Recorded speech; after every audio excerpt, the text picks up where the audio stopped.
तळेगाव येथे 5 फेब्रुवारीला आदिवासी महिला सागरती धुर्वे यांची दुष्कर्म करून हत्येची बाब समोर आली होती, ज्यामुळे शिरखेड पोलिसांनी नजीकच्या विष्णोरा रहिवासी निलेश मेश्राम याला अटक केली होती। आरोपी मेश्राम याने पोलिसांना हत्येमध्ये सामील असल्याचे सांगितले होते।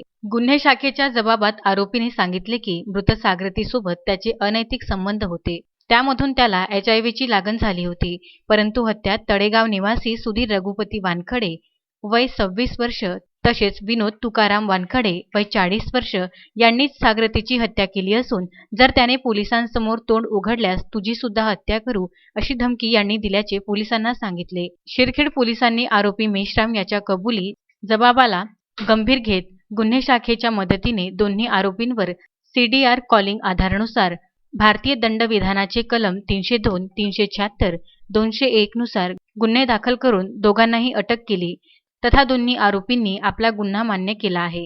गुन्ह्याची कबुली देताना त्यांनी सांगितले की 1 फेब्रुवारीपासून मृतक सागरतीला रिद्धपूर निवासी एका प्रतिष्ठित सरकारी कॉन्ट्रॅक्टच्या विटाच्या भट्ट्यावरून उचलले होते। मृत सागरतीने पोलिसात जाऊन तक्रार करण्याची धमकी दिली। पोलिसांपासून बचावाकरिता तिची हत्या केल्याची कबुली त्यांनी दिली आहे। दोन्ही आरोपींना घटनास्थळी आणले असून उपविभागीय पोलीस अधिकारी कविता फरतरे, ठाणेदार केशव ठाकरे, गुन्हे शाखेचे उपनिरीक्षक विजय गरड, युवराज मानमोठे, मूलचंद भांभुरकर, अमित वानखडे, संदीप लेकुरवाडे, चेतन दुबे उपस्थित होते। कसून तपासणी केल्यानंतर पोलिसांनी आरोपीने लपून ठेवलेले हत्येसाठी वापरण्यात आलेल्या दगडांना आपल्या ताब्यात घेतले। त्या व्यतिरिक्त सुद्धा पोलीस आणखी काही पुरावे गोळा करण्यात यशस्वी झाली।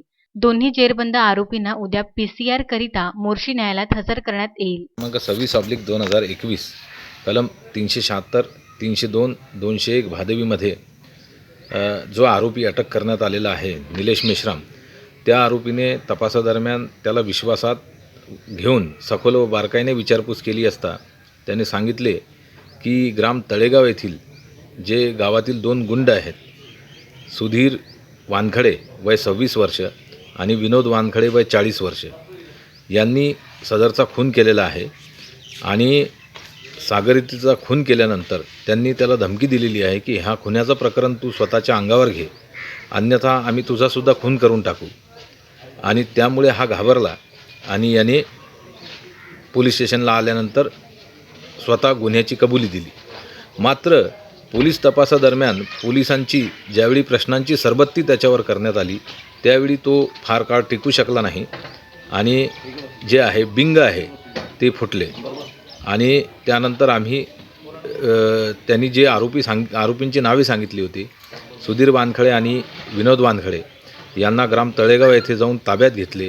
त्यांना सुद्धा विश्वासात घेऊन सखोल व बारकाईने विचारपूस केली असता त्यांनी गुन्ह्याची कबुली दिली आणि त्यांनी कबुलीसोबतच संपूर्ण घटनाक्रम सांगितला, तसेच घटनेचे कारणसुद्धा सांगितले आणि त्यामुळे सदर दोन्ही आरोपींना ताब्यात घेतलेले आहे। पुढील तपास सुरू आहे। संजय गारपवारसह दत्तराज इंगळे, विदर्भ न्यूज, मोर्शी।